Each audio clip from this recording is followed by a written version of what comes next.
بسم اللہ الرحمن الرحیم نحمدہ ونصلی علی رسولہ الکریم اما بعد۔ سورہ ملک سے آج تراویح کے اندر تلاوت کا آغاز ہوا۔ اس سورت کی نبی کریم صلی اللہ علیہ وسلم نے بہت ساری احادیث میں فضائل کو بیان فرمایا ہے۔ ایک حدیث میں نبی صلی اللہ علیہ وسلم نے ارشاد فرمایا کہ تم قرآن مجید میں ایک سورت پڑھتے ہو جس کی 30 آیتیں ہیں اور یہ قیامت کے دن تمہاری سفارش کرانے والی ہے۔ اس صورت میں اللہ رب العزت نے اپنی قدرت کے عجائبات کو بیان فرمایا اور ارشاد فرمایا الذی خلق الموت والحیات لیبلوکم ایکم احسن عملا، کہ اللہ رب العزت نے موت اور زندگی کو پیدا فرمایا ہے اور مقصد یہ ہے تاکہ تمہیں آزمائے کہ تم میں سے کون اچھے عمل کرنے والا ہے۔ پھر اس کے بعد اللہ رب العزت نے ارشاد فرمایا کہ اللہ کی ذات ہی وہ ذات ہے جس نے اس طرح مضبوط آسمان بنا دیا اور پھر صرف آسمان بنایا ہی نہیں، اس کو خوبصورت نظر آنے کے واسطے ستاروں کے ذریعے اس کو سجا بھی دیا ہے۔ اللہ رب العزت نے کہا کہ ذرا ہماری اس تخلیق کے اندر نظر کرو، غور کرو اور دیکھو کیا اس میں تمہیں کوئی کمی اور کوتاہی نظر آتی ہے۔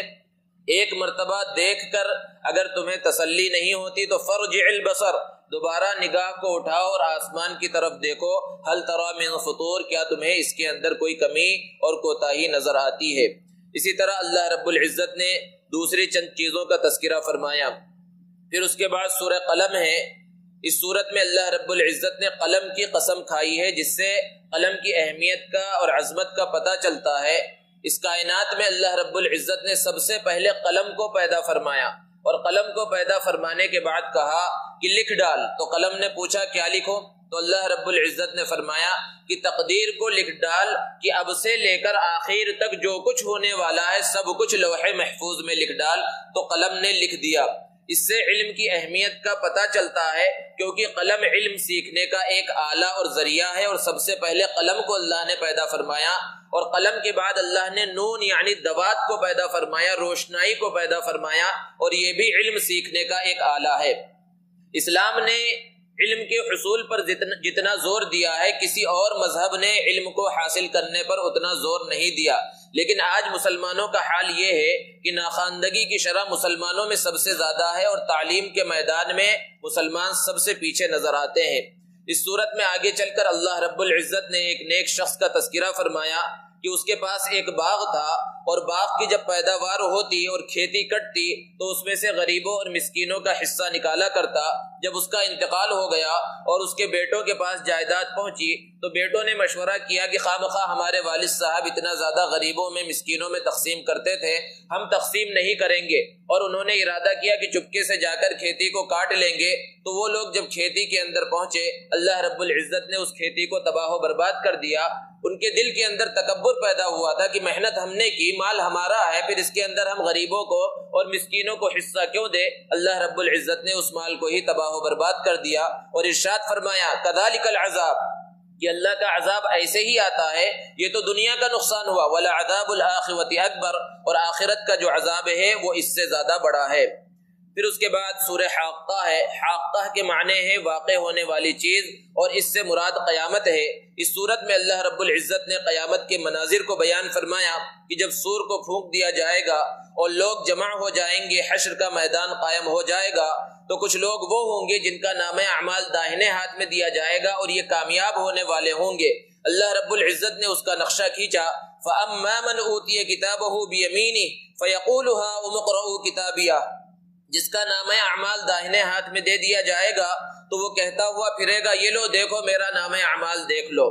دنیا کے اندر بھی اسی طرح ہوتا ہے کہ جب کسی کا رزلٹ نکلتا ہے اور وہ اچھے نمبرات سے پاس ہو جائے، فرسٹ پوزیشن آ جائے، سیکنڈ پوزیشن آ جائے اور صوبے کے اندر ڈسٹرکٹ کے اندر اچھا مقام و مرتبہ اسے مل جائے، تو پھر صرف رزلٹ دیکھ کر وہ بچہ خاموش نہیں بیٹھ جاتا بلکہ اپنے گھر والوں کو، بھائیوں کو، بہنوں کو، رشتہ داروں کو، سب کو وہ رزلٹ دکھاتا ہوا پھرتا ہے کہ دیکھو میں کتنے اچھے نمبرات سے پاس ہو گیا۔ لیکن اس کے برخلاف اگر معاملہ ہو جائے کہ رزلٹ آیا اور رزلٹ میں پتا چلا کہ وہ فیل ہو گیا ہے تو گھر کے ایک کونے میں خاموشی سے بیٹھ جاتا ہے، کسی کو یہ بھی نہیں بتاتا کہ میرا رزلٹ آ گیا ہے، اور سوچنے لگتا ہے کاش کی رزلٹ نہ نکلا ہوتا، کاش کے ایگزام ہی نہ ہوا ہوتا۔ قیامت میں بھی بالکل یہی منظر ہوگا۔ اللہ رب العزت نے بیان فرمایا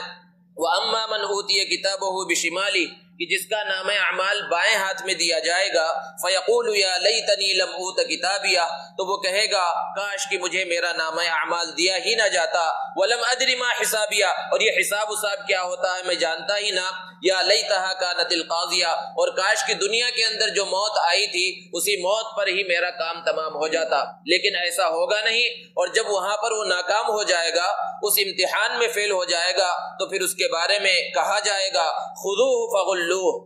اس کو پکڑ لو اور اس کو جکڑ دو، ثم الجحیم صلوہ، پھر جہنم کے گڑھے میں اسے ڈال دو، ثم فی سلسلۃ ذرعها 70 ذراعا فاسلکوہ، پھر ایسی زنجیروں کے اندر جکڑ دو جس کی چوڑائی 70 ہاتھ کے برابر ہے۔ اور کیوں ہوگا یہ سب؟ انہ کان لا یؤمن باللہ العظیم، کیونکہ اللہ پر ایمان نہیں رکھتا تھا، ولا یحض علی طعام المسکین، مسکینوں کو کھانا کھلانے پر ابھارتا نہیں تھا، لہذا اسے اتنی سخت سزا دی جائے گی۔ پھر اس کے بعد سورہ معارج ہے، اس صورت میں اللہ رب العزت نے قیامت کے مناظر کو یہاں پر بھی بیان فرمایا کہ قیامت کے دن کس طرح انسان اپنے بچنے کی خاطر اپنے دوست و احباب اور رشتہ داروں کو بھی قربان کرنے کے واسطے تیار ہو جائے گا۔ پھر اس کے بعد اللہ رب العزت نے نیک لوگوں کا تذکرہ فرمایا، ان کی صفات بیان فرمائی اور ارشاد فرمایا الذین هم علی صلاتهم دائمون، کہ نیک لوگ وہ ہیں جو اپنے نمازوں کی پابندی کرتے ہیں، والذین فی اموالہم حق معلوم، اور جن کے مال میں ایک متعینہ حق ہوتا ہے للسائل والمحروم، مانگنے والوں کا اور محروم لوگوں کا، والذین یصدقون بیوم الدین، اور جو قیامت کے دن کی تصدیق کرتے ہیں، والذین هم من عذاب ربہم مشفقون، اور جو لوگ اپنے پروردگار کے عذاب سے ڈرتے ہیں، والذین هم لفروجہم حافظون، اور جو اپنی شرمگاہوں کی حفاظت کرتے ہیں، والذین هم لاماناتہم وعہدہم راعون، اور جو اپنے امانتوں اور وعدوں کو پورا کرتے ہیں، والذین هم بشہاداتہم قائمون، اور اپنی گواہیوں پر قائم رہتے ہیں۔ اور پھر آخری صفت بھی نماز کے بارے میں بیان فرمائی، والذین هم علی صلاتہم یحافظون، اور وہ لوگ نمازوں کی پابندی کرتے ہیں، تو اولئک فی جنات مکرمون، یہ لوگ جنت کے اندر داخل کیے جائیں گے۔ پھر اس کے بعد سورہ نوح ہے، اس سورت میں اللہ رب العزت نے حضرت نوح علیہ السلام کے واقعے کو بہت ہی نرالے انداز میں بیان فرمایا کہ حضرت نوح علیہ السلام 950 سال تک لوگوں کو دین کا پیغام پہنچاتے رہے اور لوگوں کو دین کی دعوت دیتے رہے، ایک اللہ کی طرف بلاتے رہے، لیکن قوم کے لوگوں نے حضرت نوح علیہ السلام کی بات کو نہ مانا۔ تو حضرت نوح علیہ السلام نے اللہ رب العزت کے سامنے فریاد کی کہ اے میرے پروردگار، میں نے کس کس طرح ان لوگوں کو اپنی طرف بلایا، آپ کی طرف بلایا۔ اللہ رب العزت نے اس کا نقشہ کھینچا ہے کہ حضرت نوح نے کہا رب انی دعوت قومی لیلا ونہارا، کہ میرے پروردگار میں نے اپنے قوم کو رات میں بھی بلایا، دن میں بھی بلایا، فلم یزدہم دعائی الا فرارا، جتنا میں انہیں بلاتا اتنا یہ مجھ سے دور بھاگتے رہے۔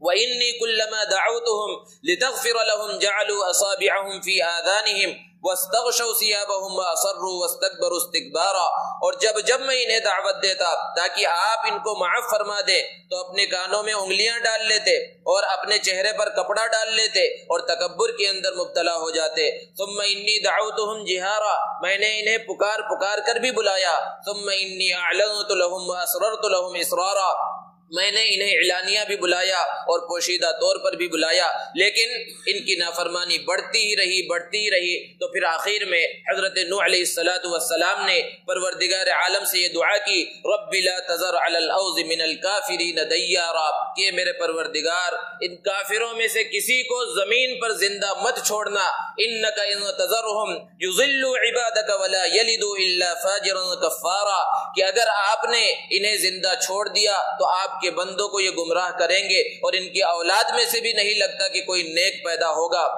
تو اللہ نے اس دعا کو قبول کیا اور اس قوم کا انجام کیا ہوا؟ مما خطیئاتہم اغرقوا، ان کی گناہوں کی وجہ سے ان سب کو غرق کر دیا گیا۔ یہ تو دنیا کا عذاب ہوا۔ فادخلوا نارا، اور پھر جہنم کے اندر وہ لوگ داخل کیے جائیں گے۔ اس کے بعد سورہ جن ہے، اس سورت میں اللہ رب العزت نے جنات کے چند واقعات کو بیان فرمایا۔ جب اللہ کے رسول صلی اللہ علیہ وسلم کی ولادت بسعادت ہوئی تو اس کائنات کے اندر چند تبدیلیاں رونما ہوئی۔ پہلے جنات اور شیاطین آسمان کی طرف جاتے تھے اور فرشتوں کی آپس کی بات چیت کو سن لیا کرتے تھے اور کاہنوں کو آ کر بتلاتے تھے، اور یہ کاہن اس میں مرچ مسالہ لگا کر آگے پھیلا دیا کرتے تھے کہ ہم تمہیں غیب کی باتیں بتا رہے ہیں۔ لیکن جب اللہ کے رسول صلی اللہ علیہ وسلم کی ولادت ہوئی تو جنات اور شیاطین کا آسمان پر جانا بند گیا، اور اگر کوئی جنات اور شیاطین میں سے جانے کی کوشش کرتا تو ستاروں کے ذریعے انہیں مارا جاتا۔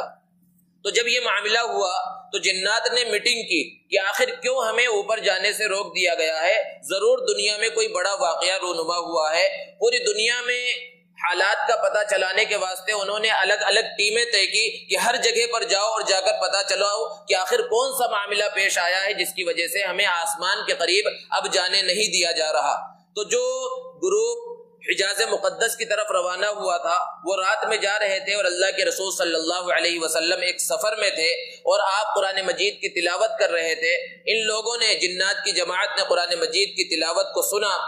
تو ان کے دل کے اندر ایمان بیٹھ گیا، اور انہوں نے اس کو بیان کیا کہ استمع نفر من الجن فقالوا انا سمعنا قرآنا عجبا،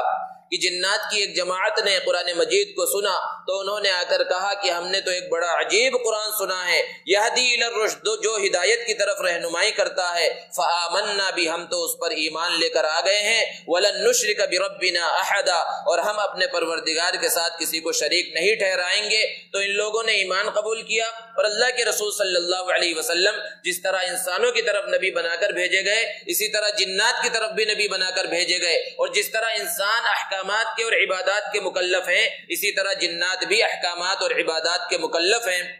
اللہ کے رسول صلی اللہ علیہ وسلم کئی مواقع پر ان کے علاقے میں بھی تشریف لے گئے ان کو دین سکھلانے کے واسطے، اور یہاں پر آگے چل کر اللہ رب العزت نے بیان فرمایا کہ جناتوں میں بھی انسانوں کی طرح مختلف طرح کے لوگ ہیں، کچھ گنہگار ہیں، کچھ اچھے لوگ ہیں، کچھ ظالم ہیں اور کچھ انصاف کرنے والے لوگ ہیں۔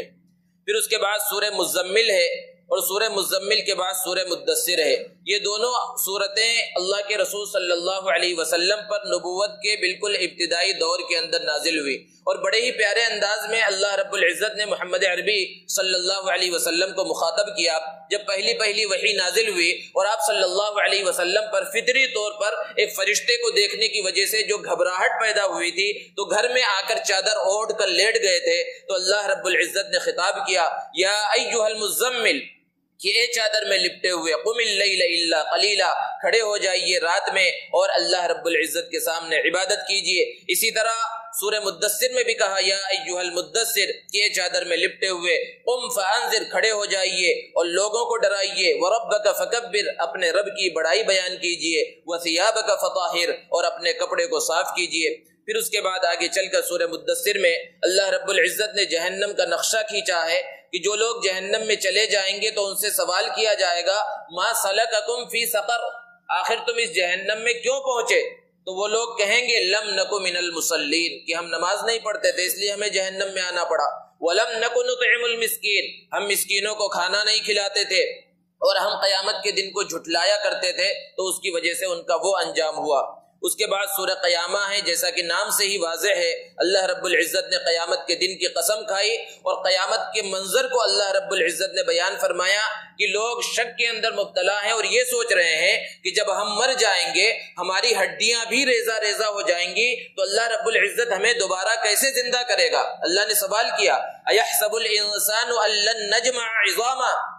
کیا انسان یہ گمان کرتا ہے کہ ہم اس کی ہڈیوں کو جمع نہیں کر سکیں گے؟ ہڈیاں تو دور کی بات ہے، ہم اس کے پورووں کو بھی صحیح کر دیں گے۔ یہ قرآن مجید کا اعجاز ہے کہ 1450 سال پہلے اللہ رب العزت نے ان پورووں کی، جس کو فنگر پرنٹس کہا جاتا ہے، اس کی اہمیت کو اللہ نے 1450 سال پہلے بیان کیا تھا، اور آج سائنس کی ترقی کی وجہ سے دنیا نے اس بات کو تسلیم کیا ہے کہ آج اگر شناخت کا سب سے اہم ذریعہ کوئی ہے، کسی کی پہچان کا کوئی ذریعہ ہے تو وہ فنگر پرنٹس ہے، کہ دنیا میں لاکھوں کروڑوں انسان ہیں اور قیامت تک آتے رہیں گے۔ اللہ رب العزت نے جو انسانوں کو پیدا فرمایا، کسی کے پوروے اور کسی کے فنگر پرنٹس جو ہے ایک دوسرے سے ملتے نہیں ہیں۔ اللہ رب العزت فرما رہے ہیں یہ انسان جب مر جائے گا اور قیامت کے دن جب ہم دوبارہ اٹھائیں گے تو اس کے جو فنگر پرنٹس ہیں، اس کے جو پوروے ہیں، دوبارہ ہم اسی طرح کر دیں گے جس طرح دنیا کے اندر تھے۔ یہ اللہ رب العزت کی قدرت ہے۔ اور پھر اس کے بعد نبی کریم صلی اللہ علیہ وسلم کا تذکرہ کیا